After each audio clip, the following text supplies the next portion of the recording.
Hi, I'm Kirsten. Welcome to 1 + 1 is 3. This week I'm going to be talking about foods to avoid in pregnancy. Now that you're pregnant, there are some foods that you should think about avoiding or cutting down on. While you're pregnant, you're actually more susceptible to food poisoning, so it does pay to take care about what you eat. There are also bacteria, chemicals and parasites in some foods which could harm your baby. So the first thing is mold ripened soft cheeses or soft blue vein cheeses. And the reason for this is they could contain Listeria bacteria, which could result in miscarriage or stillbirth.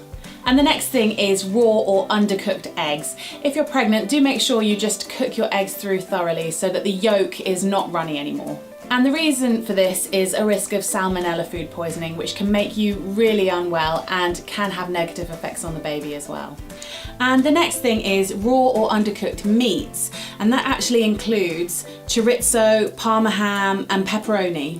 And this is because of the risk of toxoplasmosis. That's a tiny parasite that actually lives in raw meat. You can also be exposed to this from soil or cat poo, so do be careful when you're changing your cat litter trays. And related to meat, you also need to avoid liver because that actually contains really high levels of vitamin A, which can be harmful to your baby. Pate should be avoided because it could contain Listeria, which can lead to an infection called listeriosis. Listeriosis can harm a baby during pregnancy or cause severe illness in a newborn baby. Now, fish is really good for you and you should try and eat at least 2 portions per week, but there are some kinds of fish that you need to limit and some that you should avoid altogether. Shark, swordfish and marlin have really high levels of mercury, which could affect your baby's nervous system. Oily fish such as salmon and mackerel should be limited as they can contain high levels of pollutants, and avoid eating raw shellfish such as oysters because they could give you food poisoning. Next up, drinks. You should limit the amount of caffeine you have to 200 milligrams per day. That's about 2 cups. Drinking lots of caffeine on a regular basis has been linked to miscarriage and to low birth weight in babies.